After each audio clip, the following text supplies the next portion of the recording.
pourrait-il alors en profiter pour prendre le pouvoir ? Ces interrogations prennent une importance croissante à Washington, et les Britanniques, de leur côté, ne cessent d'alimenter ces inquiétudes depuis leur expulsion d'Iran.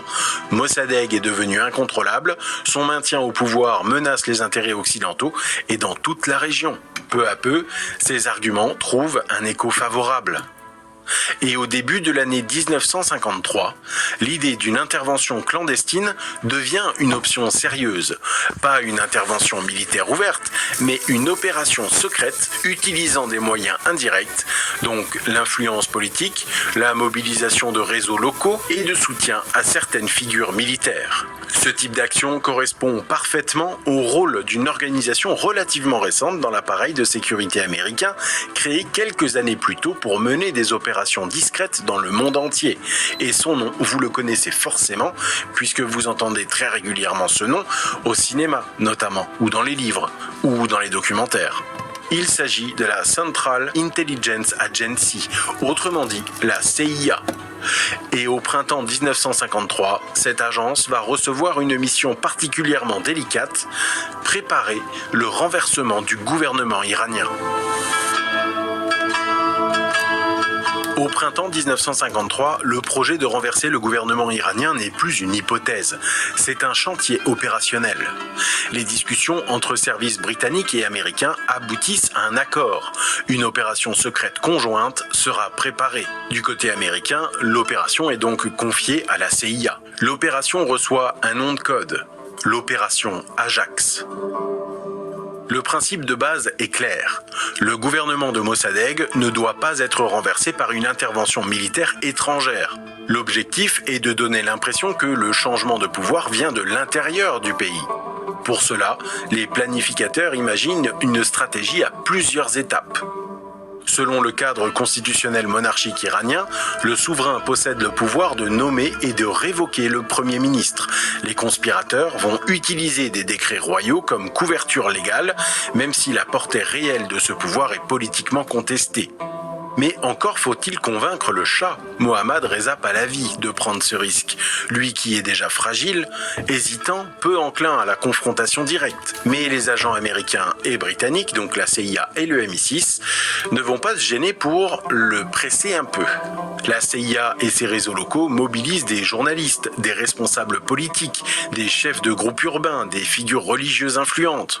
De l'argent circule pour financer des campagnes de propagande contre le Premier ministre Mossadegh. Des journaux publient des articles l'accusant d'autoritarisme ou de sympathie communiste. Et dans les rues de Téhéran, des groupes sont recrutés pour organiser des manifestations. C'est ce qu'on a entendu dans le récit au début de cet épisode. L'idée d'ensemble est donc de créer un climat de désordre qui donnera l'impression que le gouvernement a perdu le contrôle de la situation. Pour superviser l'opération sur le terrain, la CIA envoie à Téhéran Kermit Roosevelt Jr. Depuis un quartier sûr de la capitale, il coordonne les contacts, affine les plans, active les réseaux. La planification conceptuelle, elle, a été rédigée par un autre agent, Donald Wilber, auteur d'un rapport interne détaillant l'ensemble du dispositif. À la mi-août, les organisateurs estiment que le moment est venu d'agir. Le Shah accepte finalement de signer 2 décrets, le premier destituant Mossadegh et le second nommant Zaidi à sa place. Dans la nuit du 15 août, la première phase de l'opération est lancée et tout va déraper.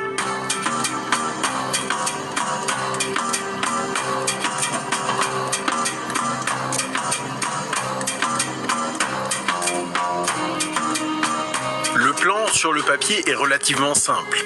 Le Shah a signé le décret destituant Mossadegh. Ce document doit être présenté au Premier ministre par un officier de la garde impériale.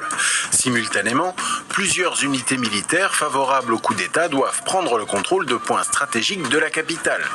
Une fois Mossadegh arrêté, Zaidi sera proclamé Premier ministre au nom du Shah. Le plan est donc censé être simple, mais dans la pratique, l'opération se dérègle très vite. Mossadegh a été averti, il semble que certains officiers impliqués dans le complot aient laissé filtrer des informations, et lorsque les militaires envoyés pour l'arrêter se présentent devant sa résidence, ils sont immédiatement neutralisés.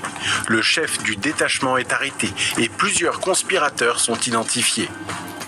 La nouvelle de l'échec se répand rapidement. Les partisans de Mossadegh célèbrent dans les rues. Craignant d'être tenu pour responsable du complot, le Shah quitte précipitamment l'Iran avec la reine Soraya. D'abord vers Bagdad, puis vers Rome. Son avenir politique paraît soudain très incertain. Mais dans l'ombre, l'opération Ajax n'est pas abandonnée.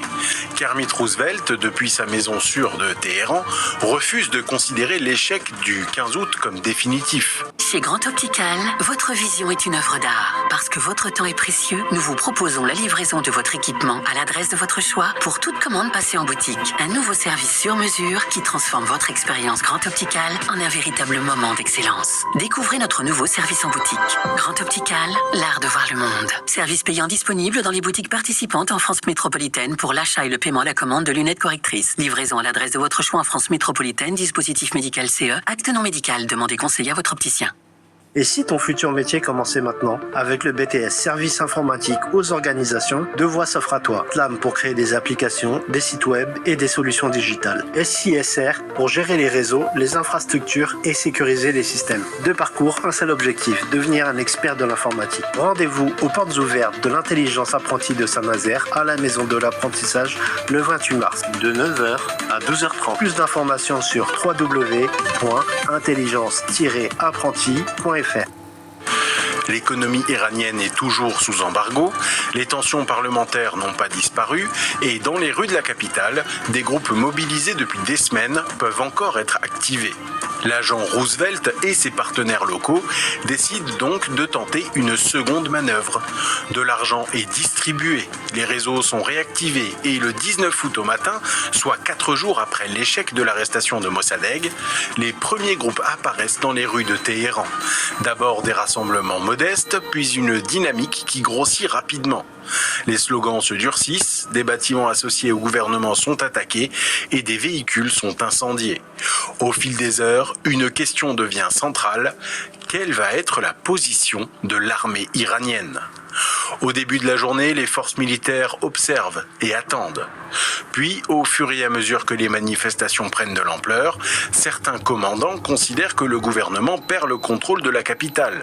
Dans l'après-midi, plusieurs unités rejoignent les manifestants.